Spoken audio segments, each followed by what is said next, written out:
Ahí está. Bueno, buenos días. En nuestro tercer conversatorio que tenemos el día de hoy, tenemos a un invitado especial. Ya lo conocen, yo creo que la mayoría nos ha acompañado en este curso que tenemos los lunes de El Jesús Histórico. Bueno, solamente hemos tenido una sesión, nos faltan 3, que este lunes ya continuamos. Pues con mucho cariño, bienvenido, Paul, muchas gracias por estar con nosotros hoy y también en el curso de Jesús Histórico. Pensando también que este curso de Jesús Histórico es clave para estas propuestas de trabajo para la Asamblea Eclesial, recuperando la figura de Jesús, ¿no? Volviendo a ella y revisarla otra vez, pues acompañados por ti. Y hoy también creo que nos va a contribuir muchísimo. Lo presento, Paul Endre Saavedra es licenciado en Ciencias Religiosas de la Pontificia Universidad Católica y magíster en Ética Social y Desarrollo Humano de la Universidad Alberto Hurtado. Profesor de Teología por más de 20 años en diversas instancias pastorales y académicas. Es profesor en el Centro de Espiritualidad Santa María en la Universidad Alberto Hurtado y en la Pontificia Universidad Católica de Valparaíso. Y bueno, pues decir que compartimos algunos puntos de vista claves. Creo que al contrario nos has ayudado a abrir los ojos sobre lo que necesitamos, ¿no? Como laicos maduros, si queremos tener una fe madura y comprometida, hace falta decir palabras que quizá no nos hemos atrevido. Paul, bienvenido, te doy la palabra.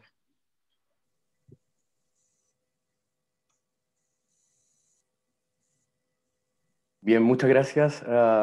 Gracias, Mario. Gracias nuevamente a todos los amigos de EPEC y a todos los amigos que se conectan, amigas y amigos que se conectan hoy, en un momento que también es muy importante para nosotros los chilenos. Hoy día estamos también asistiendo a un gran momento político, social de nuestra historia. Entonces, también estoy con mucha alegría y sumándonos también desde ese espíritu a contribuir, porque justamente este fin de semana para nosotros es un tremendo momento para contribuir en la construcción del país que queremos y que también queremos legar. Y por otro lado, de cara, ¿no?, a esta asamblea eclesial, espero también ser una contribución para ustedes en este proceso que trataremos de animar y también de visibilizar en cuanto a ciertos puntos, ¿no? Hay algo que me parece muy interesante, Mario, que tú lo acabas de decir, y que me gustaría también tomarlo desde un comienzo. Bueno, a mí me invitaron a conversar sobre el tema de la iglesia y los abusos sexuales, ¿no? Justamente de cara a esta instancia tan importante que ustedes se van a... Paul, no sé qué apellido. ¿Se escucha? Sí. Sí, perdón. Bueno, como les decía, frente a estos temas es bastante complejo, ¿no? Mario decía que a veces decir las cosas con ciertas formas o con ciertas palabras puede sonar muy crudo, muy duro. Y la verdad es que me he ido convenciendo que frente a estas cosas, a estas situaciones, no existe otra forma de referirnos y no podemos evitar referirnos de otra manera. Porque creo que uno de los problemas, que ya ahondaré con más tranquilidad, ha sido precisamente el velar el crimen a través de la categoría pecado, por ejemplo, ¿no? Entonces, cuando hablamos de situaciones que tienen que ver estrictamente con crímenes, no podemos pretender seguir ocupando un lenguaje que pertenece al registro religioso para referirnos a situaciones que tienen que ver con otro registro. ¿Mm? Y ahí tenemos un problema, por ejemplo. Pero antes de ir como tocando varios puntos, quiero presentarme una vez más, porque más que los elementos que uno tiene como académico, ¿no?, que lo sitúan y que lo ayudan, para mí lo más importante es un poco mi experiencia también. Yo creo que lo que en este minuto se me está también permitiendo compartirles es el lugar desde donde hablo. Y bueno, yo, claro, estudié teología, hice después un magíster, pero fundamentalmente también me defino como un sobreviviente de abuso sexual eclesial. Yo escribí hace unos años atrás una novela en el año 2016 que se llama El Huerto de los Corderos, lo escribí con un seudónimo, Alejandro Sandrock era mi seudónimo, y mi intención en ese minuto fue simplemente recuperarme del impacto que me estaba significando haber releído mi historia, haber visto hacia atrás y haber descubierto la experiencia del abuso, ¿no? De alguna forma asumirla. Y además pasa algo que yo creo que muchos sobrevivientes también pueden compartir, que es el hecho de ir agudizando la mirada e ir descubriendo en la historia las muchas veces que la experiencia de abuso se repitió. Bueno, y motivado por eso yo escribí entonces una novela, ¿no? Que, insisto, nunca partió con la intención de querer transformarme en escritor, sino antes bien como una terapia, ¿no? Donde iba expresando tanto teológicamente como también literariamente mi experiencia, ¿no? Y mientras iba escribiendo, mientras iba refiriéndome, ¿no? A estos acontecimientos de manera novelada, al mismo tiempo iba revisando o iba viendo las creencias que estaban en mí instaladas y que fueron sin duda facilitadoras de la experiencia del abuso. Y en esto quiero en el fondo centrarme. Todo esto que les acabo de contar es para decirle en qué desemboca. Yo en los últimos años me he dedicado entonces a profundizar, investigar y trabajar colaborativamente con académicos, fundamentalmente de la Universidad de Tarapacá y de la Universidad de Diego Portales, que me han invitado a trabajar y proponer mi investigación. Prontamente se va a publicar y junto con ello voy a publicar con otros docentes que también están involucrándose mucho en la reflexión de voy a decir, de esta situación, mientras tanto. Y conjunto con otros, como les decía recién, y otras académicas, como la profesora Noemí Perea, doctora de la Universidad de Barcelona, que ella justamente se ha dedicado a mirar lo que yo he ido también profundizando y desarrollando por mi cuenta, que tiene que ver con la idea que es el sistema de creencias de la Iglesia un facilitador, un posibilitador del abuso sexual. Seguramente ustedes ya han ido a más de una charla sobre abuso o han escuchado mucho hablar sobre el abuso. Y siempre el asunto se sitúa por ejemplo, ¿no? Hay que sacar o hay que erradicar a las manzanas podridas, como si fuese un problema de individualidades o personalidades anómalas, digamos, de alguna forma, que se insertan dentro de la institución y echan a perder el todo. Esa es una forma, ¿no? que muchos desde ahí se sitúan. Otra forma es mirar, por ejemplo, esta situación como algo que tiene que ver con orientaciones sexuales o algo que tiene que ver con ciertas mafias instaladas, ciertos lobbies dentro de la iglesia, grupos de poder, ¿no? que de alguna manera también tienen y otras situaciones irregulares cubiertas, ¿no? Entonces sigue siendo un problema de algunos, ¿no? Aunque mirado con más agudeza y tal vez también con muchos resquemores y prejuicios, pero sigue también siendo un registro en el cual otros se sitúan. Y diría yo que son muy pocos los que, más allá de la estructura, más allá del derecho canónico, más allá de los buenos y los malos, como algunos también se sitúan, nos atrevemos a preguntarnos por aquello que creemos. ¿Mm? Porque al final las creencias, ¿no? Las creencias tienen que ver con aquello con lo que me identifico, ¿no? Con aquello que yo de alguna forma me apropio, ¿no? Las creencias, sobre todo dentro del mundo religioso, son generadoras de identidad y generadoras de cohesión. Por lo tanto, uno se identifica con ciertas cosas, incluso se puede identificar con los ritos, se puede identificar con hay muchos creyentes que no participan de los ritos y que pueden estar incluso hasta no necesariamente creyendo en aquello que se celebra, ¿no? ¿Cuánta gente bautiza, ¿no?, a sus hijos muchas veces solo porque es un rito familiar, porque es un rito de cohesión social, incluso lo miran muchos como una manera de bendecir a esta criatura, pero no con el sentido que entraña el sacramento y la vivencia de este? Entonces, las creencias no necesariamente pueden ser del todo comprendidas de manera universal, sino que también van apareciendo distintas formas de situarse ante ellas. Pero son, de todas maneras, un piso y un lugar donde muchos se identifican y se sitúan. Entonces, es una situación también delicada, porque cuando estamos hablando de las creencias, estamos hablando de aquello que yo doy por verdadero, y que por otro lado también genera en mí una disposición a creer, ¿no? O sea, yo creo que Dios es Padre, por ejemplo. Yo creo en la Trinidad. Yo creo en la Iglesia Católica Santa, Apostólica, Católica y Romana, ¿ya?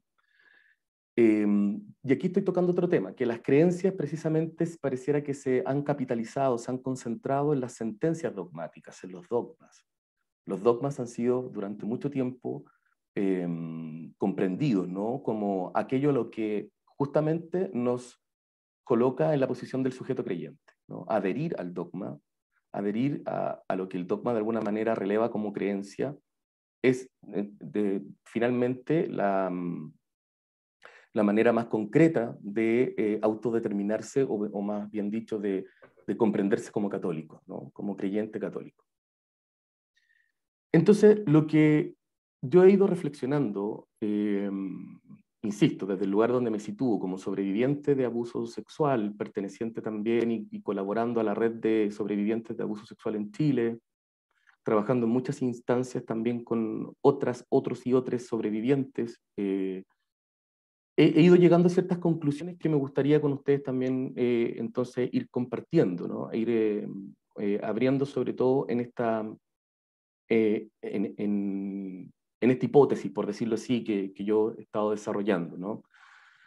Claro, uno podría tal vez hablar de manera muy ligera e instalarlo fácilmente como idea, ¿no?, que la Iglesia es una institución cuya matriz posibilita el abuso, ¿no? Pero es bueno ir identificando ciertos elementos para que esta expresión no sea antojadiza ni tampoco se entienda como un ataque, sino como la descripción de un hecho, ¿no? La descripción de una situación que uno, créanme que también no es fácil de estarla revisando cada tanto, ¿no? Sino que es con esta disposición que a mí me ha permitido también analizarla, que es justamente la que proviene del ámbito académico, porque me he ido convenciendo con mucho dolor también y con una alta cuota de decepción desde mi experiencia, la cual no necesariamente tiene que ser la de ustedes, pero que es muy difícil hablar desde la iglesia, dentro de la iglesia y en la iglesia y con la iglesia sobre el abuso. Es muy difícil. Hay mucha resistencia, tanto de los laicos como también de los miembros de la jerarquía. No es fácil hablarles, ¿no? Por eso confieso que también me da un poco de temor esta mañana, ¿no? Porque uno no solo abre como el campo de las ideas, sino que también simultáneamente está de alguna forma reviviéndolo todo, abriéndolo todo nuevamente, sin necesidad de hablarlo. Pero ese es el piso desde donde me sitúo. Entonces, por ejemplo, para mí, a lo largo de esta reflexión de años, me he dado cuenta que cuando la iglesia se sitúa en su sistema de creencias como la poseedora de una verdad que proviene, además de la existencia de un único Dios, ya encontramos un tremendo bloque, ¿no?, para poder dialogar, ¿no?, en cuanto a creencias, ¿no? No olvidemos que también la iglesia desde siempre, ¿no?, a través de su lenguaje, a través de cómo expresa su experiencia de fe, cómo se plantea su cosmovisión y su doctrina, ha definido, ha dejado claro de que ella posee una verdad absoluta. parte de esa comprensión nos estuvo persiguiendo los talones hasta hace muy poco. No olvidemos que el Concilio Vaticano I es, de algún modo, el recrudecimiento de las posturas de la Iglesia ante el mundo moderno, y que después, solo con Vaticano II, se trató de borrar un poco con el codo lo que se había escrito, ¿no? No olvidemos que en 1870, 69, 70, dogmáticamente la Iglesia declara la infalibilidad del Papa. Entonces, ¿qué se puede discutir después de eso? ¿No? Entonces, tengan en cuenta esto, ¿no? Tengan en cuenta primero que, independiente a cuánto es el grado de pertenencia o adhesión, nosotros nos hemos criado y nos hemos formado en una cultura que posee digamos, la idea de tener la verdad, ¿ya? Mantengan esa idea, por favor. Entonces, ¿cómo se ha ido manifestando esto, ¿no? ¿Cómo se fue también instalando como esta verdad, ¿no? Sin querer hacer una historia, porque esto también es muy difícil de abordarlo en tan pocos minutos, pero con un mínimo de elementos históricos y teológicos se los puedo explicar, ¿no? Cuando el cristianismo sale a dialogar culturalmente con las religiones politeístas, porque el cristianismo sale de un escenario monoteísta a dialogar con un mundo politeísta, la tensión siempre se resolvió a favor del primero, ¿no? Del cristianismo, ¿no? Por ser una religión que sostenía la idea de un único Dios y verdadero, pero también trino. Entonces, de alguna forma, el cristianismo fue de a poco imponiendo su visión, ¿no? Eso se facilitó mucho más cuando el cristianismo pasa a ser una célula importante de la dinámica imperial, ¿no? A partir del siglo IV, hacia finales del siglo IV, su reconocimiento oficial, y entonces quedaron atrás todos los dioses, quedaron atrás todas las otras visiones, y se instala esta visión de un Dios único y verdadero. A partir entonces de este piso, cualquier otra definición o aproximación a la esfera de lo divino que no esté reproduciendo el discurso oficial de la Iglesia era considerado errado, era considerado falso o hereje. Entonces, la confesión de alguna manera de un único y verdadero Dios, insisto, esto como una descripción de un hecho nomás, no más allá de las creencias personales, sino que la idea de un único y verdadero Dios, a partir de ese piso, otra definición es imposible. La confesión de un único Dios y verdadero impide entonces rebatir, disentir, negarse o plantear lo propio de otros como parte de una verdad que se quiere construir con las otras experiencias.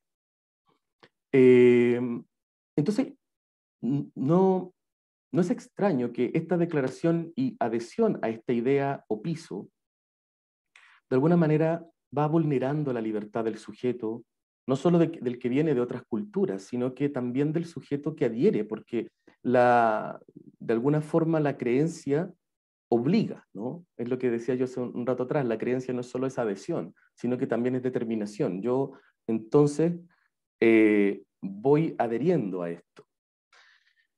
La categoría de verdad absoluta, ¿no? Que empalma de alguna forma con la idea del Dios verdadero, o el único Dios, ¿no? Va entonces incidiendo en las conciencias y comportamientos, tanto éticos, ¿no? Personales, individuales, a nivel de decisiones, en la libertad del individuo creyente, ¿no?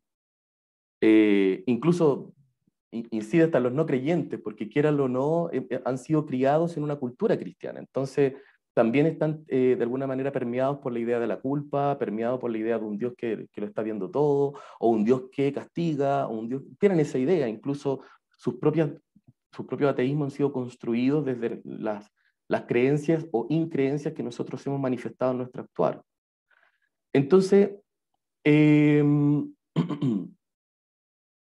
con la idea de este Dios único, que además es un Dios Padre, hay otra categoría que el sistema de creencia entonces viene a aportar, el sistema de creencias católico, ¿no? Una mirada antropomórfica, pero antes bien teándrica de Dios, ¿no? Una figura teándrica, quiero decir una figura masculina, ¿no? Es un Dios varón, ¿no? Hay un patrón cultural patriarcal dentro del sistema de creencias, ¿no? Muy curioso por lo demás cuando Jesús dice no llamen a nadie al Padre, ¿no? En ese sentido Jesús se muestra como alguien que va cuestionando este sistema patriarcal que a él le tocó vivir, ¿no? Dejando la paternidad solo sujeta al Dios todopoderoso y todo amoroso, ¿no? Cuando la categoría padre pasa a ser también una categoría utilizada, ¿no?, por otros, y que uno la otorga, digamos, también accede a ella, la reconoce, ¿no? Estamos entonces cruzando dos planos. Un plano que tiene que ver con las creencias, ¿no? De alguna forma señalar que un sacerdote es un padre es también señalarle no solo su vinculación con Dios, sino que yo ahí también estoy definiendo un vínculo, ¿no? Un vínculo que dentro de la cultura patriarcal supone la obediencia al padre, la sujeción al padre,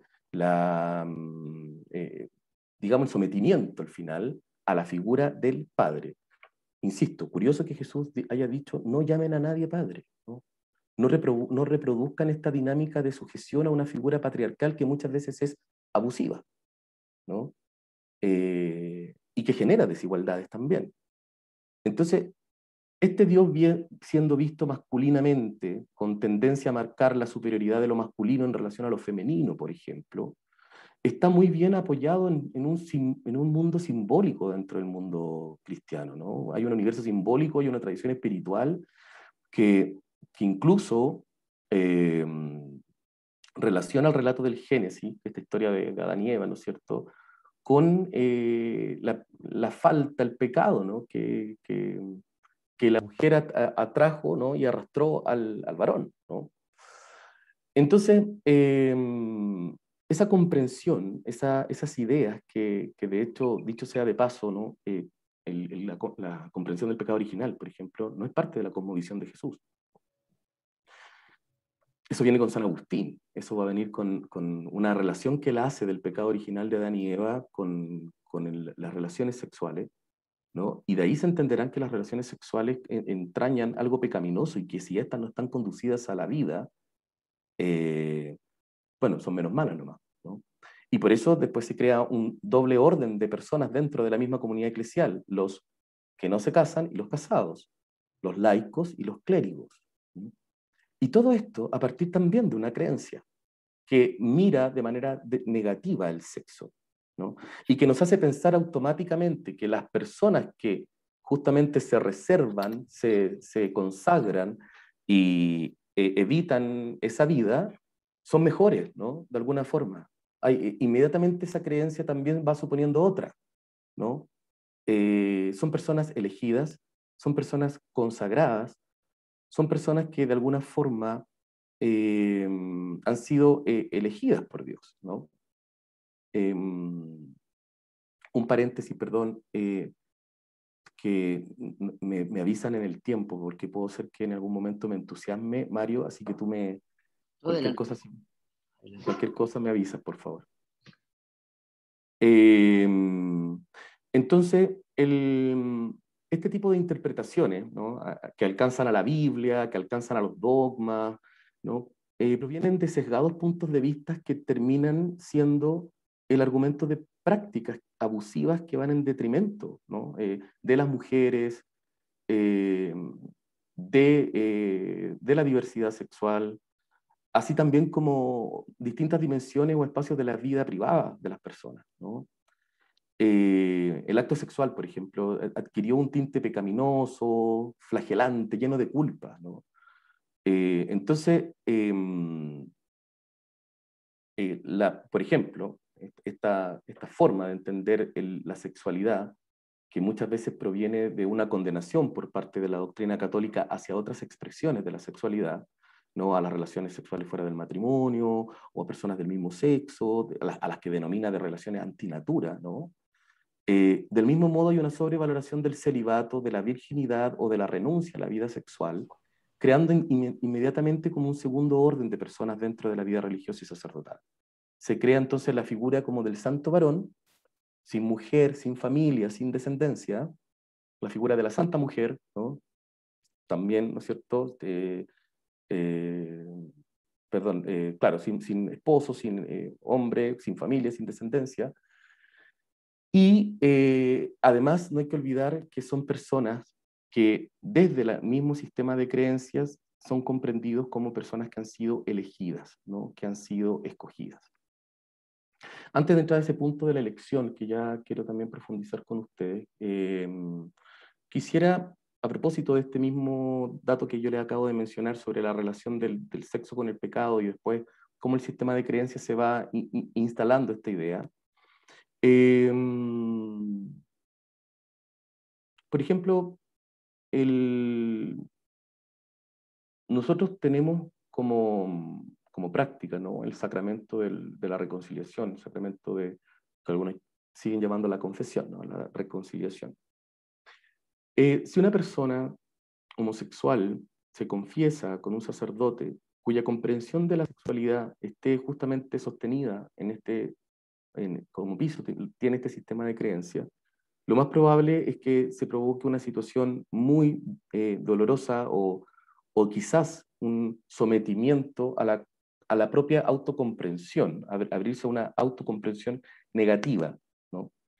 El sacerdote o un sacerdote muchas veces puede tener debilidades en términos de tratar o acompañar a una persona que abre, por ejemplo, un adolescente que abre su corazón y que cuenta sus inquietudes a nivel sexual, ¿no?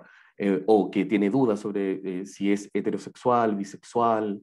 ¿Qué pasa cuando una persona ahí, por ejemplo, sentencia una creencia sobre aquello, ¿no? Esto es un pecado, esto no está bien, esto no es querido por Dios, por ejemplo, ¿no? Ya tenemos ahí una vulneración, ¿no? en la identidad del sujeto, en su vida privada, y eso ya es abusivo. ¿Mm? Esa superioridad moral que además instala una creencia sobre sí mismo, sobre sí misma, ¿no?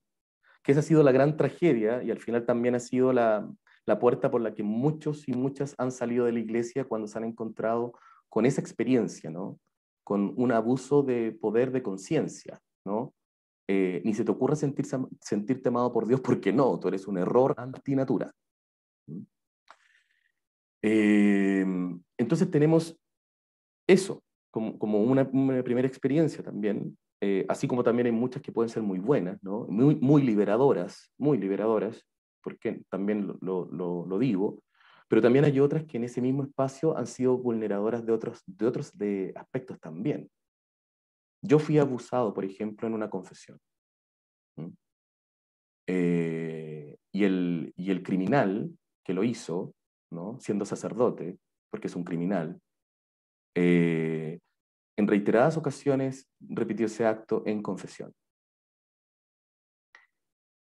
Ustedes comprenderán que para una persona entre los 17 y 19 años, vivir esa experiencia, sumada a otras, no solo determinan la forma de situarse ante un sacramento, ante un rito, ¿no? ¿Qué me va a pasar cuando yo lo haga? Bueno, en mí provocó que dejé de confesarme con el tiempo. Porque no es una experiencia a la que yo asista, sino recordando lo vivido. No, es imposible, ¿no? Y ustedes podrían decir, pucha pobre que no ha superado el trauma, pucha pobre que tal vez no... ¿cuánto le faltará ahí sanar? No se trata de sanar, se trata de que no es un espacio sano. O sea, precisamente porque estoy sano es que no me arriesgo ni me expongo en un espacio así, donde alguien determine a través de un poder del cual él detenta, ¿no? Dejarme o hacerme sentir como una persona no querida, ¿no? Eso no es bueno, no es sano. Entonces, bueno, pongo este ejemplo, ¿no?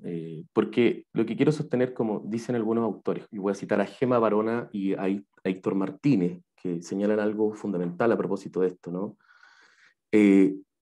Consideramos importante matizar que los abusos sexuales cometidos en el seno de la Iglesia no responden únicamente al factor de oportunidad delictiva, ¿no? Que conlleva la subcultura eclesiástica. la cual se caracteriza por una falta de transparencia, figuras de autoridad y poder, relaciones de confianza, etc. Es decir, escuchen por favor, el abuso sexual en la iglesia no resulta un acto espontáneo, desencadenado únicamente por las características especiales de la situación, sino que los abusadores también son agentes activos en la creación o favorecimiento de situaciones o contextos en los que el abuso sexual se produce, muchas veces motivado por las creencias. Creer que ese perdón me llega de ahí y que esa persona lo que me está obligando a hacer es parte del rito, es parte del perdón que yo quiero lograr obtener, eso es perverso, ¿no? Entonces, yo, a propósito de cara a la asamblea eclesial, ¿no? Yo creo que hay 4 cosas, no sé si las alcanzaré a profundizar con el tiempo que yo quisiera, pero hay 4 cosas en las que yo llamo la atención y creo que son importantes tener en consideración para revisar, ¿no? Urgente, y que importante que el laicado vaya tomando conciencia de esto. La catequesis sacramental, ¿no? Como un primer espacio en donde el niño y la niña acceden a la iglesia de manera individual. Las catequesis ocurren en las parroquias, a cargo de adultos, que van formando al niño, bajo el lenguaje supuestamente acorde a la etapa evolutiva en la que el niño se encuentra, pero ya instalándole en su imaginario o visión de mundo las ideas o pilares fundamentales de la doctrina católica. El niño ya va a acceder a la idea de un Dios Padre, independiente que tenga una buena o mala experiencia de padre. Para eso va a aparecer después la figura del padre, entre comillas, sacerdote, ¿no? Y se dan cuenta que ahí ya comienza entonces a ver algo que inconscientemente se va a instalar, ¿no? Ante figuras ausentes de padre, tal vez, o malas imágenes de padre, aparece esta compensación que se ofrece desde la institución. Entonces, el niño accede a esta idea, más allá de todo lo que ya le hemos señalado, ¿no? Accede en el fondo a una figura patriarcal, ¿no? Va a acceder al concepto de pecado, dentro por ejemplo, de la catequesis sacramental eucarística, al concepto de salvación, a la idea de la creación de la nada, la concepción virginal de Jesús, etc.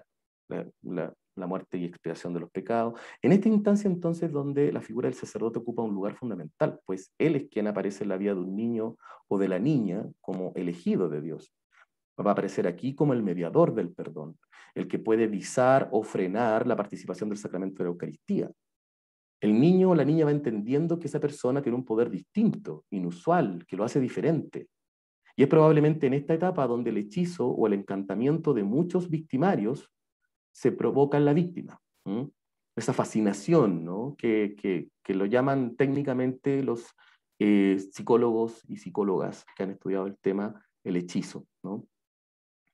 Entonces, comienza tal vez desde ahí el abusador a envolverlo, a ayudar a conducirlo a partir de las creencias que ya están instaladas, ¿no?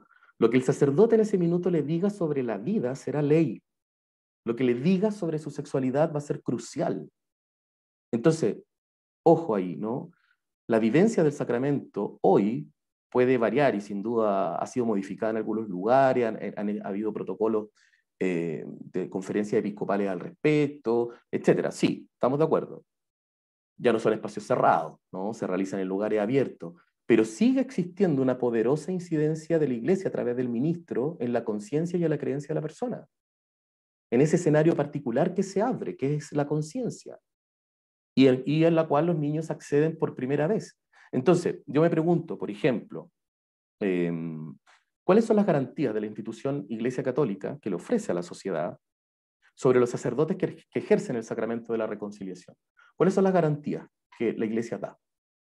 ¿Mm? ¿Son preparados en psicología? ¿Tienen algún tipo de expertise al respecto? ¿Son idóneos para incidir y entrar en un espacio tan sagrado como íntimo, que es la conciencia, el fuero interno del individuo? ¿Está la doctrina sexual de la Iglesia preparada para abordar dentro de la catequesis, por ejemplo, la realidad de los niños trans? ¿Qué pasa con los padres de un niño trans? Y la catequesis está, digamos, contemplada cuando sigue instalando la idea de Dios los creó, varón y mujer, y etcétera, etcétera, ¿no? Instalando dispositivos muy tempranamente que tarde o temprano van a entrar en crisis en el individuo. Claro, posiblemente algunos me podrán argumentar que no hay una permanencia ¿cómo decirlo? Como que después del sacramento de la reconciliación hay muchos niños que nunca más vuelven a realizarlo, ¿no? Pero hay algunos que sí, ¿no? Y basta que algunos sigan ahí como para exigir cuáles son las garantías que la Iglesia ofrece. Porque en el caso de Chile, por ejemplo, la gran deserción de católicos, perdón, ocurre tras esta etapa, ¿no? Después de la primera comunión, como que generalmente ya muchos niños, después de la etapa adolescente y juventud, no participan mucho de la Iglesia. Pero es también aquí donde se establecen los vínculos de dependencia espiritual, ¿no? El sacerdote es quien tiene la potestad de acompañar y ayudar en los procesos de discernimiento que el creyente quiere continuar o iniciar. Entonces, tenemos por una parte esto, ¿no? La catequesis sacramental, ¿no? Un segundo punto que yo creo que también del cual hay que cuestionarnos y preguntarnos y hacernos cargo es lo que se desprende de lo último que dije, el acompañamiento espiritual, la subordinación del individuo a quien detenta el poder.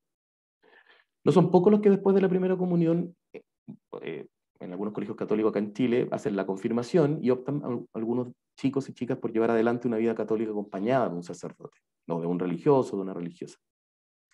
Esto, que en la formación sacerdotal y religiosa también es de carácter obligatorio, ¿no? Ojo, que también hablo de esas instancias en donde muchos jóvenes están en la vida religiosa y tienen que también ser acompañados, ¿no? Y en la vida laica es una opción a la que sin duda acceden unos pocos, como si se tratase de un privilegio, ¿no? También, tener ahí un acompañante espiritual siendo laico es como prácticamente, bueno, un privilegio. Pero uno puede constatar, tanto desde la experiencia, también desde los relatos, cómo esta instancia que se da en centros de formación católica, en colegios, universidades, se da en espacios donde coincidentemente un número importante de laicos que acceden a este tipo de acompañamiento pertenecen también a la élite o a estratos superiores, a un mundo social y económico muy distinto al que puede acceder la mayoría, ¿no? Y en relación a eso quiero relevar un punto que me parece importante. En estos terrenos, en estos espacios sociales de élite, hablo desde el caso de Chile, yo no, en algunas realidades latinoamericanas se repite también, ¿ya? Pero la figura del sacerdote es clave, ¿no? El clericalismo de la iglesia hace que el sacerdote adquiere incluso una categoría de superioridad moral y existencial en relación al creyente que se somete a la guía del ministro religioso, pero que también está muy bien visto por su entorno, ¿no? O sea, el entorno también propicia esa relación, ¿no? Es acá donde también las creencias van jugando un papel fundamental que van a permitir entender este terreno, ¿no? de intimidad como un terreno propicio del abuso, ¿no? El sacerdote ya es un ente superior, ¿no? Y aquí esto yo lo vinculo mucho a la creencia de la elección por parte de Dios de estos individuos, así como la creencia de que son representantes de Dios, de Jesús, de los apóstoles. Eso les otorga y los blinda hasta tal punto que cuando cometen sus delitos, la creencia de que siguen siendo seres especiales no ha desaparecido. Lo que los protege de una inmediata asignación de responsabilidades, ¿no? Como se denomina accountability, ¿no? En la responsabilidad de la iglesia, lo que le compete, todo eso se difumina porque de alguna manera se sigue pensando dentro de la iglesia que son personas que tienen que ser tratadas de un modo distinto. Además, supongan lo que para un joven, un adolescente, todo esto significa. Si Dios es bueno, quiere decir que Dios va a elegir a gente buena. Entonces, lo que ocurrió, por ejemplo, en una confesión, un abuso, puede ser que tenga que ver más con mis debilidades y descompensaciones humanas, antes que pensar que el sacerdote está cometiendo un crimen. Nadie piensa en primera instancia que estamos ante un acto criminal. Y por cierto, hay una serie de dispositivos discursivos, un piso de ideas, de dogma y creencias que justamente favorecen y alimentan aumentar la culpa personal por sobre la responsabilidad institucional e individual del sacerdote criminal o de la religiosa o religioso criminal. Entonces, y para ya ir finalizando, no sé cómo estamos con el tiempo, La teología, por ejemplo, que tiene también un piso discursivo. Perdón, Yo creo dijiste que eran 4 temas y has dado 2 solamente. sí, voy a los dos que me faltan. La teología dogmática, ¿no? Como piso discursivo que sostiene también de alguna forma la práctica abusiva. ¿En qué sentido? En que el dogma señala qué es lo que nos hace ser católicos, por ejemplo, y no evangélicos, ¿no? ¿No? El católico está identificado con alguien como alguien que cree, por ejemplo, en la virginidad perpetua de María, aunque más de algún católico se lo pueda cuestionar o incluso hasta dejar de creer en ello, pero hay un componente identitario, como el dogma del primado de Pedro, el dogma hacia la fidelidad al Papa es crucial. Entonces aquí pasa algo, que el Papa, por ejemplo, es visto como el vicario representante de Pedro en la tierra, aunque en otro tiempo teológicamente se decía el vicario de Cristo, no el representante de Cristo, lo cual ya suponía ser el representante de la divinidad en el mundo. Fue recién con el Vaticano II que, para suavizar los estragos del Vaticano I del siglo XIX, con esta afirmación de la infalibilidad, se matiza el título pontifical llamándolo al Papa vicario de Pedro, vale decir, representante del apóstol y no de la divinidad encarnada. Pero imagínense lo que esto supone y que muy pocos integran. El Papa sigue siendo el garante supremo de la doctrina, es para muchos el representante de Dios en la tierra, es quien cuida el depósito de la fe, la tradición de la iglesia. Por tanto, adherir a la doctrina es de algún modo adherir también al custodio, al guardián de la fe. Todo creyente de alguna manera somete su racionalidad a una serie de afirmaciones que pueden incluso ir en contra de su propia capacidad analítica. Pero dado que la pertenencia pasa por la adhesión sin cuestionamiento a los presupuestos, el silencio comienza a instalarse tras el veto existente frente al disenso, ¿no? Disentir es dejar de pertenecer. Entonces, al final, los dogmas son funcionales al paradigma y al factor de pertenencia y de sujeción, de sometimiento. Desde el dogma, por ejemplo, se profesa que la Iglesia Católica es la única y verdadera, y que Cristo eligió a Pedro para seguir su proyecto religioso, que escogió solo a varones, que instituyó el sacramento del orden sacerdotal en la última cena, etc. Entonces, el magisterio de la Iglesia posee un registro de afirmaciones que van fortaleciendo una estructura que deja fuera lo femenino, que concentra el poder de manera sexista, que vincula el ejercicio de este poder precisamente a una condición biológico-genital, y que impide el ejercicio de este de manera democrática y transversal. Entonces, la doctrina católica, en ese sentido, fortalece una mirada acrítica de la misma realidad que profesa. Profesa ser un espacio de igualdad y, sin embargo, no lo es. Entonces, la fe se va comprendiendo como una adhesión ciega y perseverante, ¿no? Es como estar ante gente que cree ciegamente. Y el sometimiento a figuras de poder, desde el Papa, pasando por un obispo y hasta un sacerdote ordenado, entraña la adhesión a una serie de consensos que constituyen el piso donde los elementos abusivos se cuelan. Es inherente al ser católico el sometimiento a la estructura de poder, a la voluntad de Dios expresada en sus ministros, a lo que dice el Papa, a lo que dice el obispo, a lo que dice el sacerdote. Entonces, esta piramidalidad de la Iglesia, esta estructura vertical, androcéntrica, majestática, ubica al laico en un estado de inferioridad en la institución a la que adhiere. Su pertenencia siempre estará subordinada al ministro ordenado, al sistema de creencia, al Dios único Padre y único Dios, para la vivencia de los sacramentos, o sea, piso vital del católico promedio. El católico promedio no es posible celebrar una Eucaristía si no es con un ministro ordenado. Y es ahí donde considero que atender a la formación sacerdotal como cuarto punto es fundamental. Porque existe en la formación sacerdotal lo que yo denomino, no solo yo, en varios y varias, ¿no? Autores, periodistas, investigadores, Juan Carlos Claret con su libro La Caja de Pandora, por su lado el periodista Oscar Contardo con su libro Rebaño, que se me vienen a la mente ahora, hablan de la subcultura del clero. Y como ya he señalado, esta situación se ha dado por siglos en la Iglesia, ¿no? En diferentes contextos de posibles victimizaciones, ¿no? Parroquia, orfanato, internado, colegios, misiones, campamentos, monasterios, conventos, seminarios, lo que ustedes quieran, ¿no? Y de este último seminario yo puedo dar fe de varios elementos que voy a terminar de compartirles. La formación teológica de los sacerdotales está basada teológicamente, en el presupuesto de que Jesucristo dejó encomendado a los apóstoles la tarea de expandir el mensaje y fortalecer su iglesia. Y eso por medio del Espíritu Santo que sigue actuando en la iglesia a través de los siglos, escogiendo, ¿no? Ojo, escogiendo a varones que integren su jerarquía. Estos varones, a su vez, se someten a un periodo de formación donde no solo aprenden intelectualmente, llámese dogma, Sagrada Escritura, etc., sino que forjan su carácter, aprenden a vivir en comunidad, a orar, a abrazar una serie de recomendaciones y exigencias, etc. Los candidatos van siendo sometidos a pruebas para ir viendo si maduran aspectos que los formadores les señalan como clave a trabajar, así como van siendo descartados en el camino si no se ajustan a las exigencias que los formadores colocan. Ese fue un poco mi caso. Y aquí un punto que no es menor en la comprensión del abuso eclesial como fenómeno.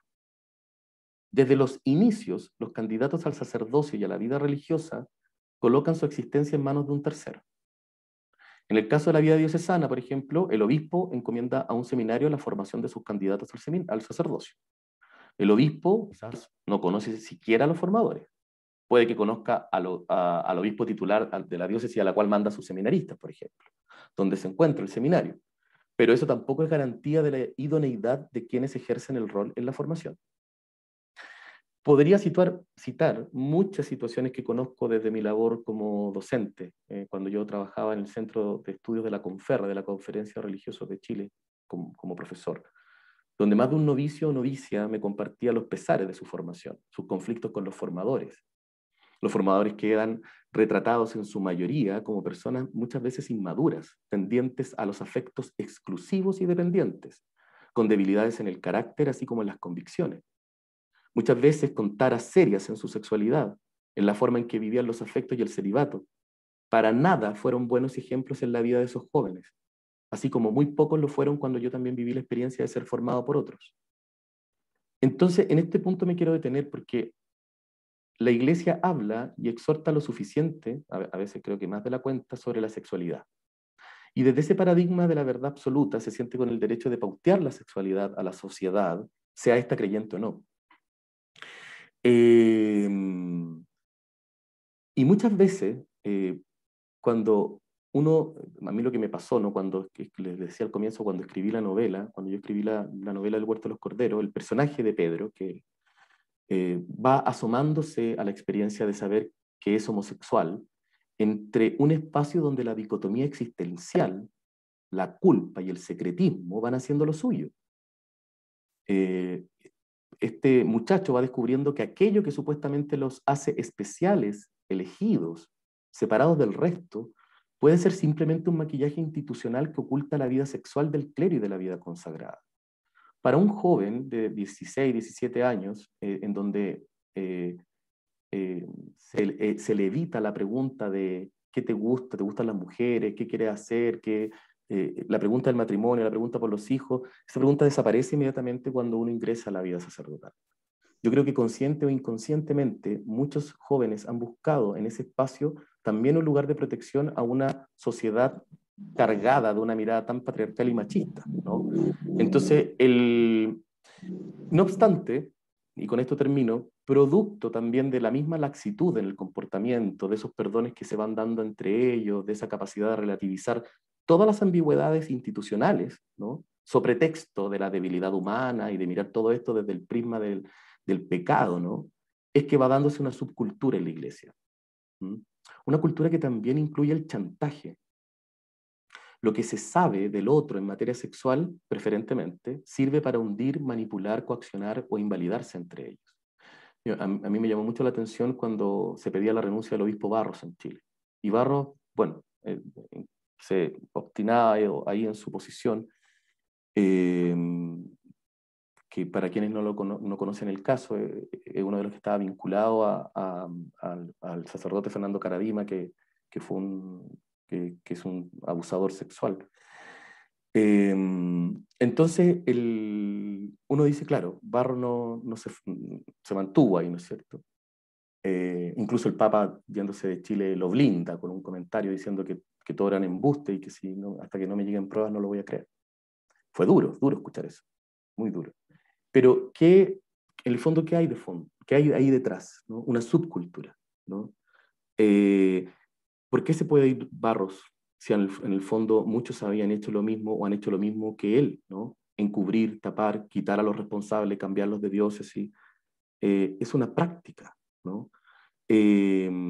Por otro lado, parte de la práctica también es que muchos sacerdotes religiosos y religiosas viven su sexualidad activamente, algunos incluso con relaciones afectivas de larga data, sin que por ello evidencien el conflicto de estar en una institución que se declara contraria a las relaciones homosexuales, por ejemplo, o al acto sexual fuera del matrimonio, exigiendo el celibato, ¿no?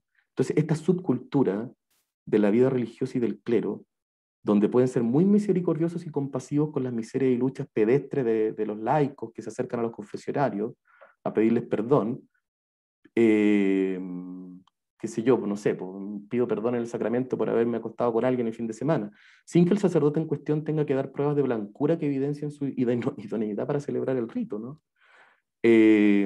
Por eso les decía, el caso Barros, ¿no? ¿Por qué él debería renunciar cuando todos han hecho lo mismo? Todos han puesto sus cargos a disposición, pusieron sus cargos a disposición los obispos, ¿no? Porque en definitiva no había uno que no haya hecho lo que Barros hizo, que fue encubrir, cambiar, tapar, obstruir la justicia. Entonces, esta subcultura está muy sostenida en esta idea de la llamada, ¿no? Que hay un Dios que los ha llamado, hay un Dios que los transforma en intocables, ¿no? Hay una teología de la elección que, si bien puede sonar muy narcisista y mesiánica, es un elemento que detona en muchos que afirman haber escuchado esta llamada a convertirse inmediatamente en seres superiores frente a otros, ¿no? Bien, y perdón, pero me he pasado mucho en el tiempo, es que esto es un tema que a mí no solo me apasiona, sino que no, como les digo, tiene muchas aristas, ¿no? Y somos pocos los que nos hemos querido atrever a mirar un poco más de cerca esto desde las creencias. Yo, con cariño, honestamente y con mucha humildad, sobre todo en la preparación que ustedes están haciendo de cara a la Asamblea Eclesial, y con esto finalizo mi presentación, yo les solicitaría humildemente en nombre de muchos sobrevivientes de abuso sexual eclesial que han quedado botados en el camino, cuyos sistemas de creencia los vulneraron a tal punto que ni siquiera hoy día tienen un Dios en quien creer. En nombre de ellas y de ellos, yo les pido que coloquen a los sobrevivientes como un lugar teológico de reflexión en la Asamblea. La Iglesia tiene que mirarnos y tiene que mirar desde los ojos de los sobrevivientes. Si la Iglesia no comprende que su Dios crucificado es también un abusado del poder, no va a poder hacer su camino de resurrección.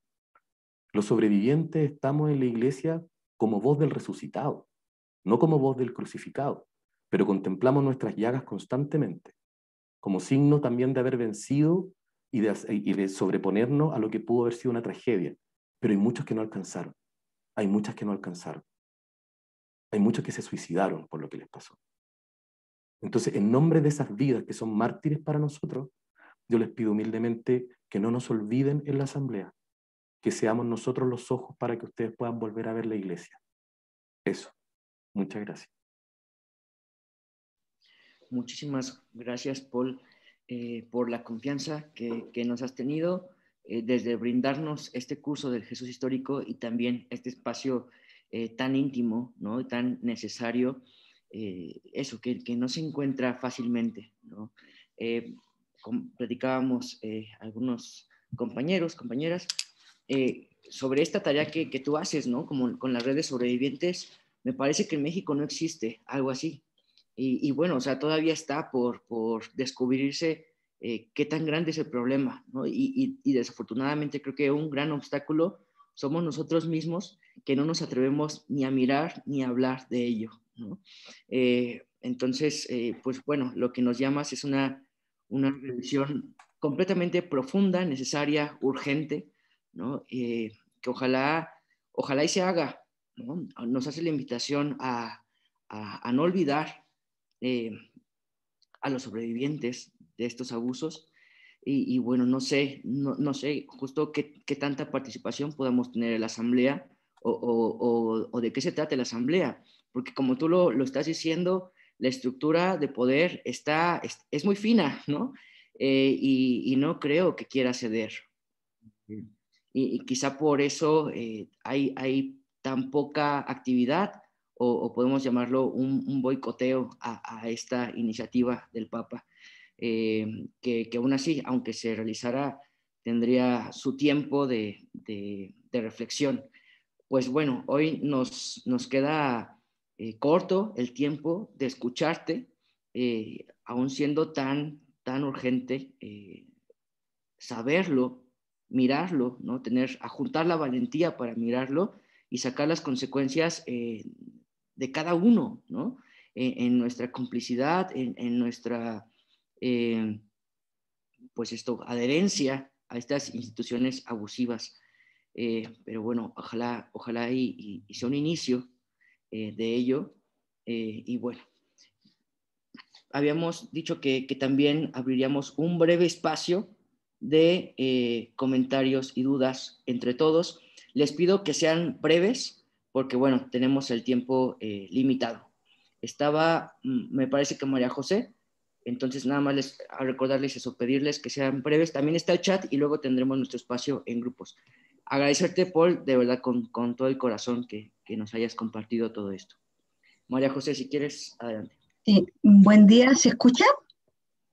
Sí, gracias Paul, de todo corazón. La verdad que es un tema que me toca muy de cerca. Quienes de alguna manera hemos sido dañados dentro de la iglesia, es un vendaval de emociones y de ideas. Trataré de ser breve dentro de lo que puedo a propósito de eso. Primero que todo, concuerdo en el lugar teológico que deben tener los sobrevivientes, las sobrevivientes, el sobreviviente. Pensaba a propósito de Osorno, desde el 2015 aproximadamente dentro de nuestra iglesia he podido participar y acompañar la lucha de laicas y sobrevivientes por justicia, y la frase era: no podemos callar lo que hemos visto y oído. Lamentablemente no siempre tenemos la fuerza para eso. Hace un tiempo yo estaba, no es la palabra orgullosa, pero voy a decir orgullosa de estar como en la iglesia, comillas, de avanzada, que se preocupa de ciertos temas sociales, pero en Chile por lo menos, y esto lo digo, aunque no todos me entiendan, también me da un poco de susto, como decía Paul, en Chile inclusive dentro del laicado de avanzada, que está muy presente en lo social, hablo estos temas. Y no es políticamente correcto, porque creemos que hacemos cosas, pero no las hacemos. Creemos que estamos haciendo algo por los sobrevivientes y escuchando su voz, pero no la estamos haciendo realmente. Sí, en nuestro sínodo laical pusimos presente que era un crimen y no solamente un pecado. Sí, hemos hecho cosas, pero nos falta mucho. ¿Y por qué nos falta mucho? Porque desde los mismos sobrevivientes, varios individualmente y como redes han dicho que falta mucho el laicado. Eso es una cosa importante. No estamos haciendo lo suficiente desde el laicado con los sobrevivientes. Y eso ha costado que se entienda. Lo otro que me produce mucho ruido en Chile, no sé cómo llamar, la iglesia popular, del pueblo, avanzada, de los derechos humanos, como quieran llamarlo.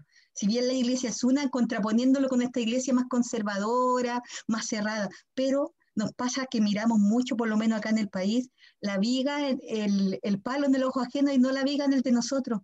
Hay religiosos, sacerdotes, que se la jugaron por los derechos humanos en la dictadura, y no estamos buscando un empate, pero destrozaron a muchas personas a nivel de abuso. Y a nivel de hartas congregaciones y laicado, comillas, de avanzada, no tengo otro nombre, eso no se habla. No, es que él defendió los derechos humanos y el abuso, podríamos hablar de muchos nombres, el tiempo no alcanza. Es una de las cosas más terribles que pasa en el camino donde yo estoy de iglesia. Y un montón de otros que defendieron, efectivamente ayudaron a gente, pero dañaron y destruyeron a muchas. Y como ayudaron y fueron próceres de los derechos humanos, eso no se habla. Lo otro que me hace mucho ruido cuando dicen lo redujeron al estado laical como un castigo. Así que eso de reducir, o sea, como si el castigo reduciera al estado laical. Bueno, ya para otras charlas, eso del laicado, que no me hace tanto ruido, podría ser discipulado, misionero, otro. También la estructura, no son solo las manzanas podridas, la estructura. Y lo más terrible es que tenemos que darnos cuenta que como laicas y laicos, voy a usar esa palabra aunque no me gusta, estamos haciendo la nada misma, por lo menos en Chile. no sé cómo en otros países, darnos cuenta de eso. Y muchas veces yo lo he planteado y no tiene como mucha respuesta. Está bien, estamos en lo social, vamos a ir a votar. En Chile estamos a favor de la justicia para los hermanos mutilados, la injusticia de la AFP, etcétera. Pero junto con eso y en paralelo tenemos que preocuparnos de la embarrada, iba a decir un chilenismo, me lo guardé, de la embarrada que tenemos dentro de nuestra iglesia. No me basta que la congregación o que el laicado, que las religiosas vayan y digan no más AFP, no más mutilado, no más tanto. Y esas mismas congregaciones tienen el caos dentro, con la revictimización, con la violencia, con el encubrimiento, contra quienes de una u otra manera hemos sido dañados dentro de nuestra iglesia. Y a propósito del libro que escribió Camilo Barrionuevo, la iglesia devorada por su propia sombra, estamos siendo devorados por la propia sombra y nos tenemos que dar cuenta nosotros. Y él dice, hay una cultura que pone por encima la reputación de la iglesia para evitar el escándalo. O sea, cerrando y como resumen, disculpe lo largo, pero es un tema que personalmente me llega mucho por diferentes experiencias. Como laicado en Chile, no sé cómo será en otras partes, estamos lejos de estar con las víctimas sobrevivientes. Estamos muy lejos todavía. Quizás nos comen otras causas no es que tengamos que dejar de estar en la calle como acá estuvimos en la Coordinadora Paz de Justicia y otra en la calle con los que sufren. Pero si estoy en la calle y no estoy con los que sufren dentro, estoy siendo inconsecuente. Gracias y disculpen lo largo. Gracias, María José. Les pido que seamos breves, sobre todo porque estamos acá. Luego iremos también al trabajo en grupos, quizá tendremos otros minutos.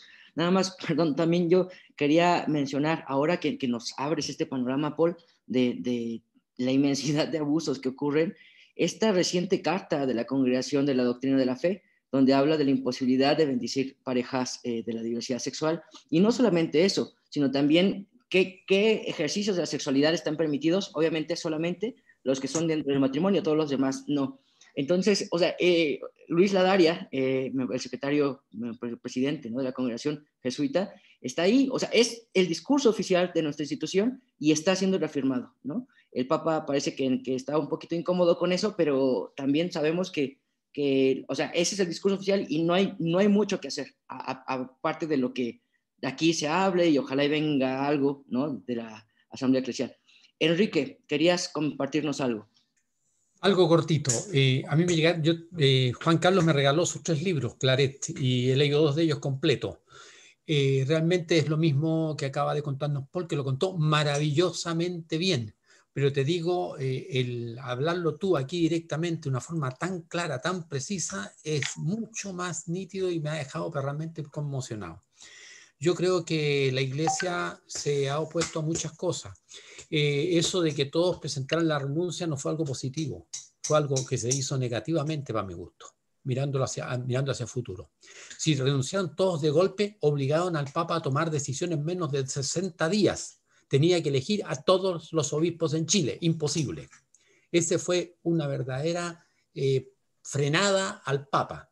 Y esto se ha demostrado hasta el día de hoy aquí en Chile. Dime, ¿cuántos obispos en este momento están con esto de la Asamblea Eclesial Constituyente y haciendo esto positivo? Así que esta cuestión no es positiva. Y yo creo que va a ser difícil que lo planteemos en la Asamblea Eclesial. Entonces debemos tener cuñas. Cada vez que estemos en el tema que estemos en el noviembre, donde podamos meter esta cuña, este abuso de poder, meter esta cosa de altura, en todo momento, cosa que al final, que salga aquí, allá, tenga que finalmente constituirse como tema, aunque no lo hayan planteado. Eso nomás quería plantear. Muchas gracias, Enrique. Muchas gracias. Yo creo que, perdón que me tome la palabra, yo creo que es muy importante eso. Si el laicado no enfrenta el tema, la responsabilidad propia del laicado, si el laicado no enfrenta la ceguera, el punto ciego que tiene y no demanda de sus pastores justicia, es que insisto, si es que somos muchos los que hemos con dolor hemos tenido que enfrentarnos a un maltrato constante.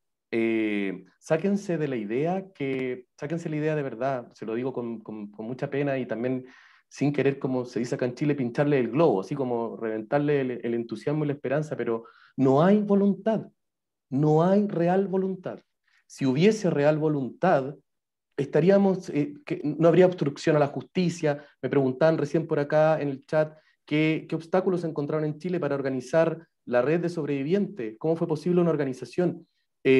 Fue gracias, primero partió la iniciativa del sobreviviente del caso Marista, en particular Eneas Espinosa, que él empezó a convocarnos, él empezó a congregarnos y empezamos entre todos a juntarnos.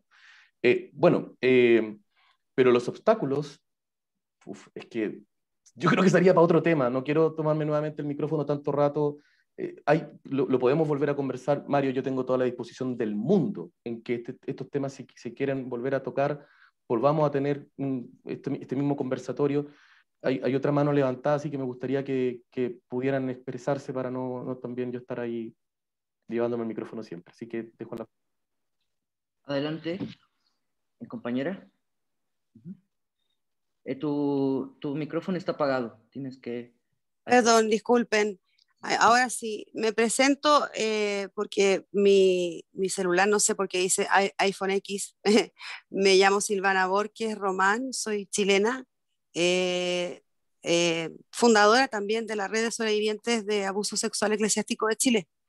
Y me inscribí en esta charla, a pesar de que no soy católica ya, y por supuesto tiene que ver mucho con lo que el teólogo Paul Endre nos ha presentado. Soy activista, pero principalmente quiero tocar dos puntos para no alargarme. El primero, agradecerles la posibilidad de incluir a un teólogo desde su experiencia también como seminarista y como estudioso de lo que ocurre y de la teología misma, ¿no? Por un lado, y como sobreviviente también. Creo que estas son las cosas que faltan en todos los protocolos que se han hecho en Chile, en cualquier universidad en que se haya investigado sobre abuso sexual eclesiástico. Los sobrevivientes estamos muy lejos de ser escuchados. Eso es lo primero. Y lo segundo, en base a lo que usted nombraba en relación a la Carta de la Congregación de la Doctrina de la Fe y cómo eso fue tomado por las comunidades, tanto laicales como eclesiásticas de la doctrina misma, del dogma, cómo no se han pronunciado la jerarquía de la iglesia, los obispos, etc. Decir primero que la sensación de muchos sobrevivientes es que este blanqueamiento de la iglesia tiene que ver un poco con lo que comentaba el señor que habló antes que después de Carolina, perdón, después de María José, que concuerdo mucho con Juan Carlos Claret en que no se hizo nada, en que no se ha hecho nada profundo en el cambio, sino que protocolos donde nos digan estadísticas, cuántas personas dejaron de ir a la iglesia, cuántas personas dejaron de sentirse católicos, pero no en lo profundo, en realidad, en cuáles son las causas por las cuales Chile se alejó y la comunidad latinoamericana se alejó de esta doctrina que es patriarcal y que de alguna manera los movimientos Iglesia Mujeres, Iglesia Chile, etcétera,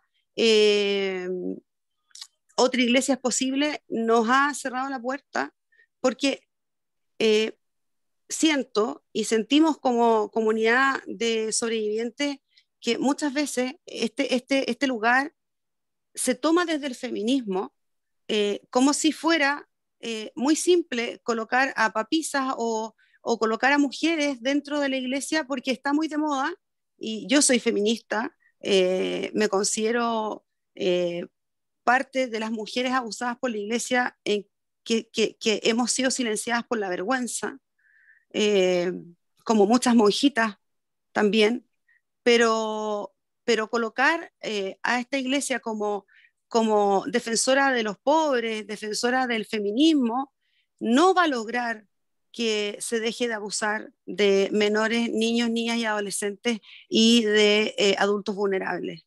Creo que tenemos que tener otra mirada mientras el patriarcado siga diciendo desde la doctrina de la fe que el Papa conoce y por mucho que él diga que no está de acuerdo, de alguna manera con peleas más o peleas menos que desconocemos dentro del Vaticano, podrían existir, pero es el pontífice máximo. Siento que esa mirada que ha tomado el laicado es muy exclusiva y muy mínima para todo lo que hay que hacer. Y desde ahí los invito también a incluir en sus protocolos y en este tipo de actividades a los sobrevivientes que ya no tenemos ninguna confianza en la iglesia, justamente por este tipo de cosas, donde hace un mes se castiga a uniones del mismo sexo cuando el mundo va para otro lado, y que además, un poco tomándomelo de lo que decía Paul, la sexualidad del clero desde Pepe Rodríguez y desde hace mucho tiempo está absolutamente escondida y poco analizada en los protocolos de verdad. Tenemos todavía obispos encubridores que se sobreseen los casos, como el obispo Pellegrín, simplemente porque no se encontraron a las víctimas, y eso no puede ser. Eso quería decir, y agradecerles también la reflexión, porque creo que es muy importante desde la comunidad que cree en Dios, en ese Dios que es amoroso, en ese Dios que convoca, en ese Dios que de alguna manera está con los que sufren. Eso. Gracias. Yo aprovecho de agradecerte también tu presencia, Silvana, porque, bueno, Silvana, tal como lo dijo, es una de las fundadoras de la red de sobrevivientes de abuso sexual en Chile. Ha tenido una batalla, digo batalla, porque en verdad es constante, perseverante y ha sido una gran compañera de camino para muchas y muchos sobrevivientes de abuso sexual en Chile. Así que yo te agradezco tu presencia, porque sé que en estos espacios a ti te cuesta mucho y sé que también es un esfuerzo para ti. Así que gracias por haber venido. Muchas gracias, Silvana, Paul, María José, Enrique, por sus palabras, por sus comentarios. Creo que es valiosísimo este tiempo que hemos tenido y claro que sí, tenemos que prolongarlo, buscar otro espacio para continuar, pues, abriendo los ojos, ¿no? sobre lo que pasa. Bueno, ahora vamos a dar un tiempo para el trabajo en grupos pequeños. Entonces nuestra compañera Daniela nos va a ayudar a ir a los grupos. Ok, sí, si me dan un minutito para organizar los grupos, y veo que aquí no estoy como coanfitriona. Ya. Gracias, Mario. Ahí estás. Ahí está. Muy bien. Pues bueno, en lo que están los grupos ya se irán yendo, pero comentarles que el domingo pasado fui a la Basílica, que será la sede de la asamblea. No hay ningún rastro de que vaya a ser así, pero bueno, en noviembre ahí se reunirán algunos para comentarlo. Y la invitación es a repartir estos trípticos también en la Basílica, pero en donde ustedes están. No son trípticos muy sencillos que les compartí en el chat y creo que pueden informar sobre lo básico de la asamblea y también que son una invitación para los próximos conversatorios. Este domingo irá nuestra compañera Daniela con nuestro compañero Emanuel a repartir algunos trípticos. Esto es simbólico y también ya en sí es pues hacer mano, ¿no? Participar, extender la participación a la asamblea y bueno, o sea, no detenernos por lugares. Creo que en formato digital se puede compartir, pero también imprimirlos. Y pues bueno, la invitación a eso. Acá está la hermana Isabel también, que desde su colegio quiere participar en la asamblea. Bienvenida, hermana. Y bueno, eso, irnos sumando. Ojalá y las universidades católicas hagan su tarea, que ya han dicho que sí. Pero bueno, hoy vemos que es duro, ¿no? Es juntar valor para atrevernos a hacer algo. Bueno, Daniela, ahí está.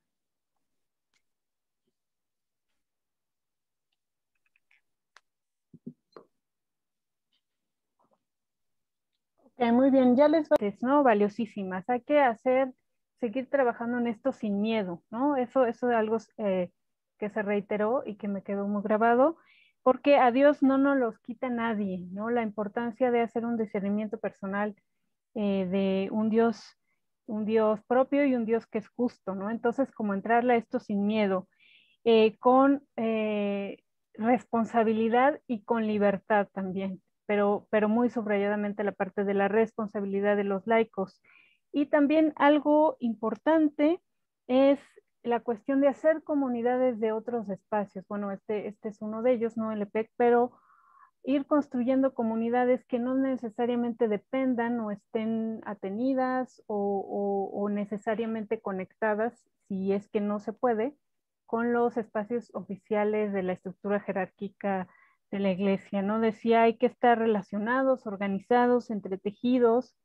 La asamblea eclesial como una, si bien viene de las estructuras y viene incluso de la cabeza, ¿no? De la convocatoria del Papa y todo esto, pero es como, ha sido como más complejo y como como una oportunidad de autoconvocarnos, ¿no? De autogestionar en nuestros propios espacios. Y la importancia pues, de trabajar en la conciencia desde los sobrevivientes y desde las víctimas, ¿no? Y desde ahí formar estos espacios. Esas tres cosas me parece que también fueron importantes en este grupito. Pasaríamos al grupo segundo, que estaba acompañado por Pablo y Mario. Ahí no sé quién nos pueda compartir.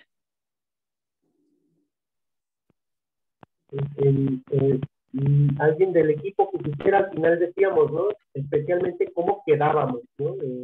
Qué movimientos, qué resonancias. No sé si alguien que estuvimos en ese equipo quisiera comentarlo. Se dijeron muchas cosas desde los sentimientos que se provocaban, se pasó por los protocolos y otros. Pero decíamos eso al final, la invitación a compartir cómo quedábamos, qué movimientos nos quedaban luego del diálogo, luego del equipo. No sé si alguien quisiera compartir, alguien del equipo. ¿Te guste?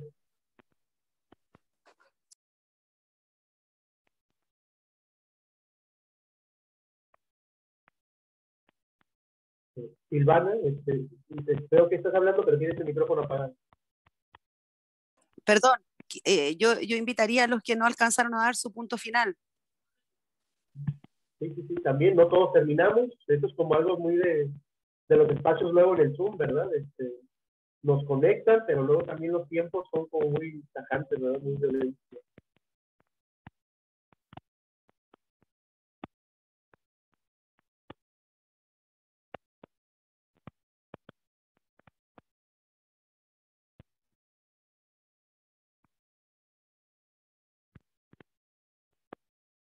Quien guste. A lo mejor en ese ánimo, Pablo, si tú puedes mencionar quiénes faltaron de dar su conclusión final y si quieren pueden tomar la palabra un par de minutos. Claro, en este caso estaba Marina, que tenía levantado la mano, no se ha hecho participar, Alejandro, ¿verdad? También. No la veo aquí, pero estaba Mónica, también que faltó de participar. Si gusten compartir.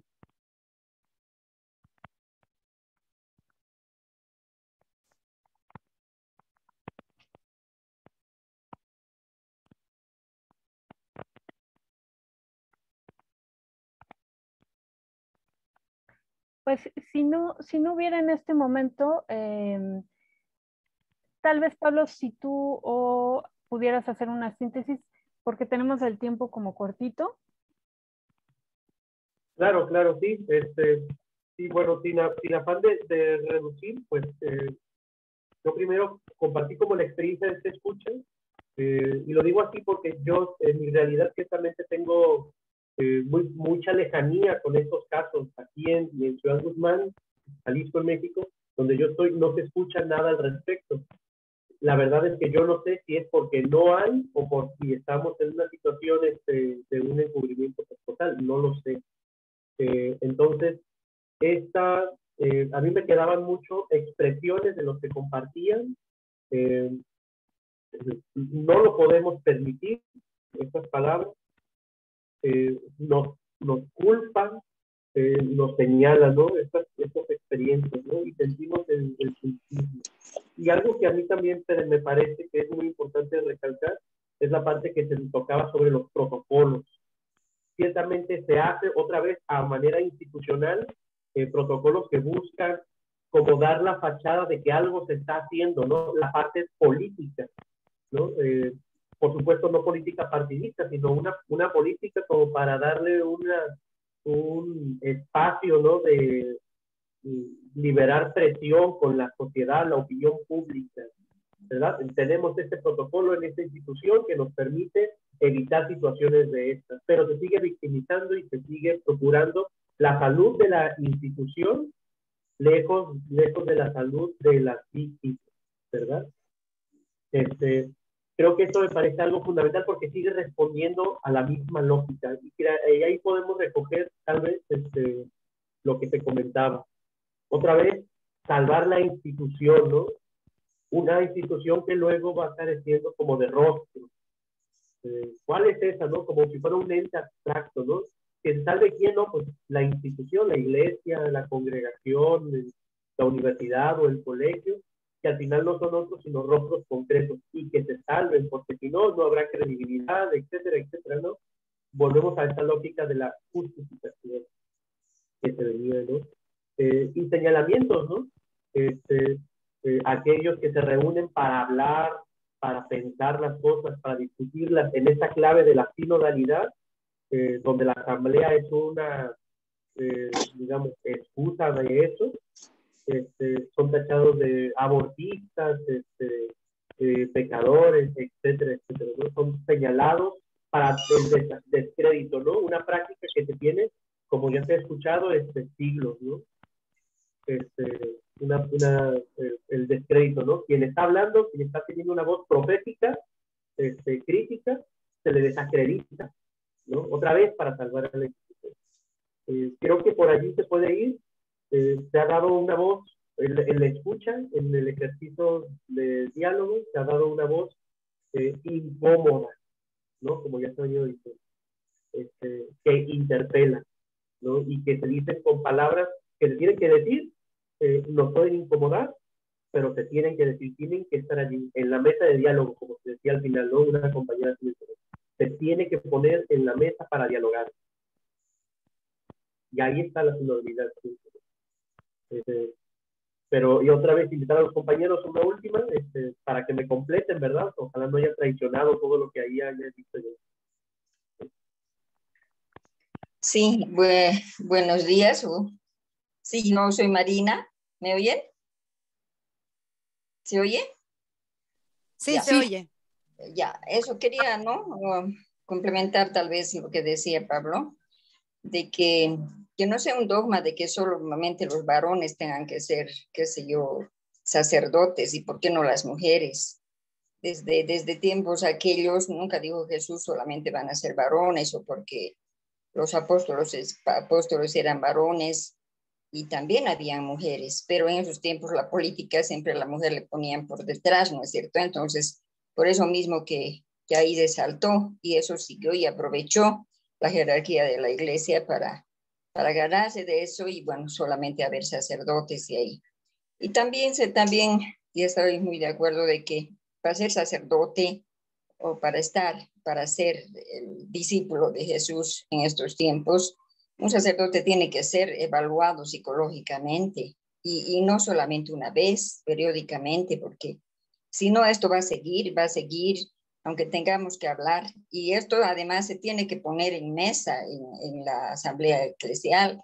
No tengamos miedo, que nos oigan o no nos oigan hablar de esta situación. Que no solamente los varones pueden ser sacerdotes, que más la mayoría, las mujeres, estamos más entradas en la iglesia, porque la religión es lo que aparta a mucha gente. ¿Por qué? Porque es esto, el autoritarismo de los sacerdotes, de la jerarquía, ¿verdad? Que hay que obedecer, que no hay que hacer quedar mal a la iglesia, que sí esto, que sí. Entonces eso sería muy importante, que sin tener el miedo y no de y tener siempre la esperanza de que un día se va a lograr esto, pero que tenemos que trabajarlo día a día los que estamos, que creemos en Dios, en Jesús, que somos tal vez gente privilegiada que nos ha escogido el Señor, no tener el miedo y llenarnos del Espíritu Santo para poder denunciar estos abusos que hace la jerarquía. Gracias. Muy bien, Marina, muy importante, muchas gracias. Nos falta entonces el grupo 3, en el que estuvo acompañando Monse. Sí, bueno, pues además de acompañar, me tocó también ir tomando las notas, entonces les comparto un poco como lo que comentábamos. Pues en varias ocasiones salía como este llamado a la responsabilidad que tenemos como laicos, de cuestionar y también de, bueno, observar todo aquello que es necesario cambiar, ¿no? Por ejemplo, pues esa estructura patriarcal de fuerza, de poder que se manifiesta, como se mencionó, bueno, escuchábamos también con Paul, ¿no? Desde la confesión, desde el celibato también como una imposición, cuestionar el propio, pues, clericalismo, ¿no? Que tenemos así como tan arraigado, levantar la voz como laicos, pero también con acciones, acciones no solo como esta de cuestionar, sino, por ejemplo, la de también saber a quiénes nos acercamos, sobre todo con esto como del tema de la confesión o la reconciliación o demás, ¿no? O sea, un laicado como lo suficientemente maduro como pues para buscar aquellos a los que se acerca, también pues para discernir y no poner ahí como en un altar a seres humanos, también no aceptar todo a ciegas. También la responsabilidad de hablar desde las víctimas, pero como no porque creamos saber qué es lo que necesitan o creamos saber qué es lo que quieren, sino precisamente un poco como por lo que mencionaba Silvana, que para algunos sobrevivientes pues son estos ambientes todavía hostiles, ambientes todavía dolorosos y quizá no lo dejen de ser. Entonces, si nosotros hemos escuchado ese testimonio, pues ser esas, también como lo decía Enrique, creo, ¿no? Ser esas cuñas en los momentos en los que se pueda para dar voz y visibilizar, ¿no? Y por cuestiones de los propios procesos y las propias heridas abiertas, las víctimas no pueden estar presentes ahí. Otra cosa que en la que dimos ahí varias vueltas también es con esto de la confesión, y algo que me llamó mucho la atención así de manera personal es lo que decía Rubén, ¿no? Que también nos falta rescatar el perdón entre iguales, ¿no? O sea, a veces lo que sucede en la confesión es que se te absuelve, pero sin la debida retribución, ¿no? Se llama, ¿no? Restitución, ¿no? Entonces, también eso como que ayuda pues un poco a perpetuar pues el abuso, ¿no? Porque no recibes el perdón de aquel a quien has dañado, sino recibes el perdón de Dios, ¿no? Entonces, pues el perdón entre iguales. También otra cosa que se mencionaba es los obstáculos institucionales que hay para denunciar el abuso, ¿no? Digamos, no nada más es como la falta de voluntad de este o de aquel obispo, este otro sacerdote que le gusta estar ahí que no se le salgan las personas del huacal, sino a nivel institucional hay obstáculos, ¿no? Del propio derecho canónico. A lo mejor, precisamente, si el delito fue en una determinada diócesis, si el sacerdote pertenece a otra diócesis, si la víctima de abuso, o sea, todas estas cosas que son obstáculos al final institucionales.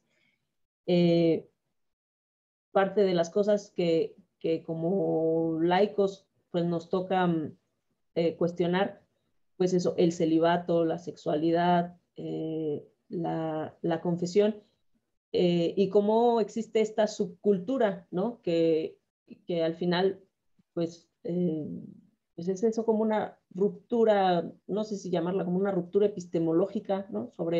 Entre estas creencias que compartimos, tanto criminales como víctimas y todos los demás, pero que se vive totalmente, pues, de manera contraria a estas creencias. Y bueno, también ya nada más para finalizar, como también veíamos en el grupo había argentinos y mexicanas, ¿no? Era esa la representación.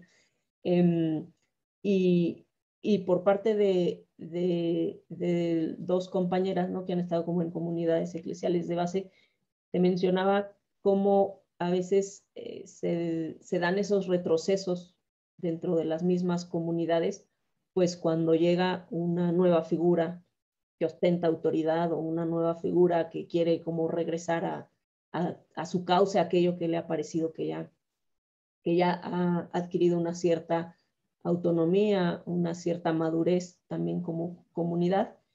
Y respecto a esto último que decía Marina Roma, y que también se comentó en nuestro círculo, bueno, lo comentaba yo, es que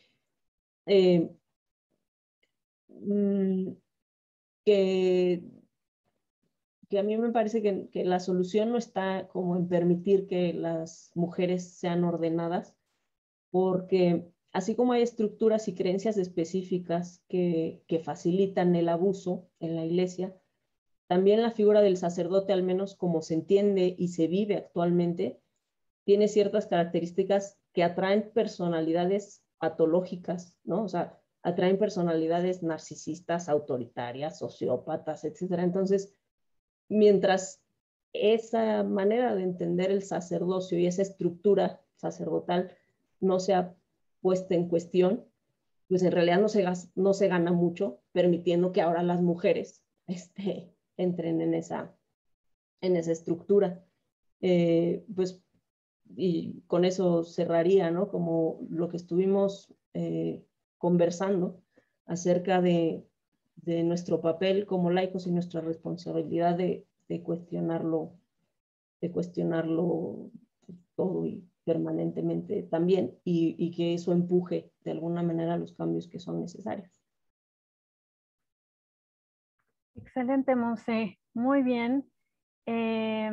Con esto cerraríamos el compartir lo que se vivió en cada uno de los grupos, como hacemos al final de cada conversatorio. Desde luego esto da para muchísimo más. Necesitaríamos justamente generar espacios para que esto se siga trabajando, y aquí Pilar nos hace una solicitud específicamente a Silvana, a Paul y a Adrián para una pregunta, ¿no? ¿Cómo empezaron caminos que siguieron para visibilizar esta realidad dolorosa, ¿no? Tal vez ahí, Mario, no sé si quieras comentar. Sí, pues eso, nos hemos alargado, pero se nos ha quedado corto el tiempo. Entonces, pues muchísimas gracias a Paul.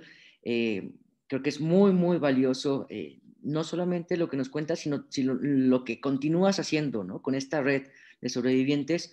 Entonces, pues ya nos ha ofrecido tener otro espacio para abordarlo, también con Silvana, y bueno, lo tendremos más adelante. Ahorita, bueno, pues ya sería... vamos a hacer nuestra nube de palabras. Ya les compartimos el enlace en el chat de WhatsApp y también por aquí. Entonces, si gustan ir escribiendo sus palabras, yo voy a compartir a ver cómo vamos con eso. Ya hay varias. Ahora son más palabras las que están. Presentación, ahí está. Y bueno, me parece que 8 palabras, 8 abusos que ahora podemos escribir. ¿Qué tipo de abusos de poder deben dejar de ocurrir en nuestra iglesia? Entonces, bueno, pues les invito a que vayan escribiendo estos abusos que hemos visto, que hemos experimentado. Yo también aquí voy a escribir.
Pues ahí vamos a ir viendo cómo cambia conforme ustedes vayan agregando sus palabras. Vemos aquí también en el chat que varios han compartido.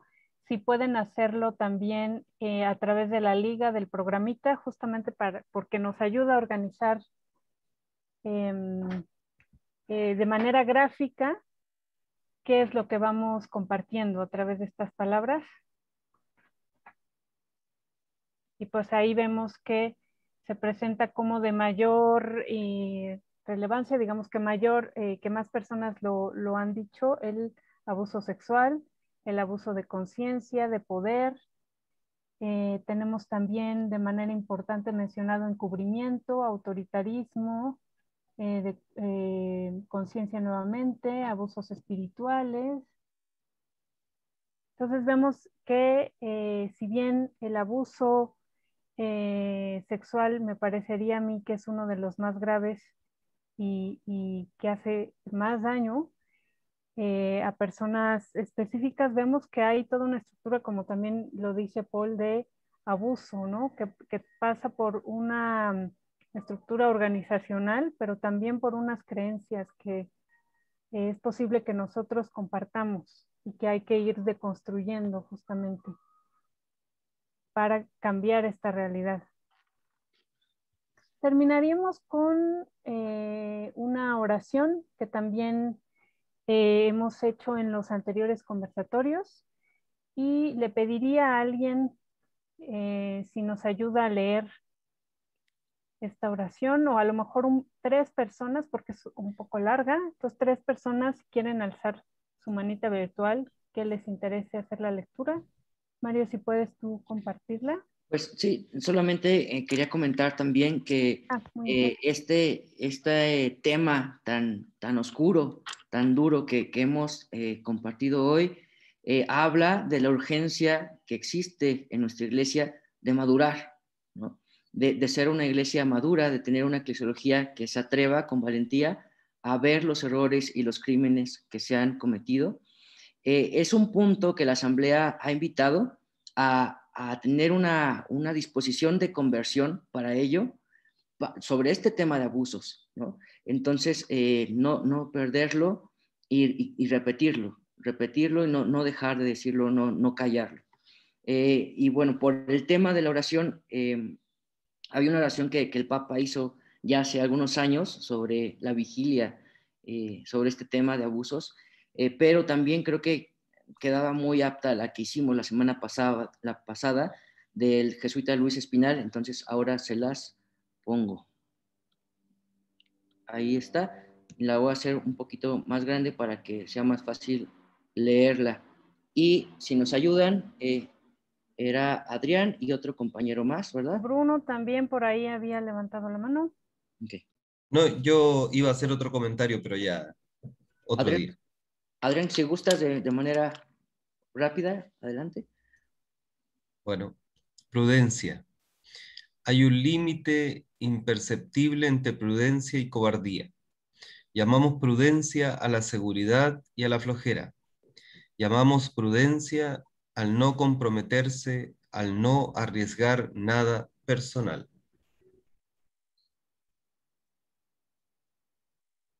¿Puedes seguir otro? Sí. Sí, alguien más puede seguir. Gracias, Adrián. Creemos que con la edad aumenta la prudencia, sin pensar que también aumenta el conformismo. Todos nos hablan de prudencia, Señor, pero de una prudencia que no es tuya, que no en vano buscamos en tu Evangelio.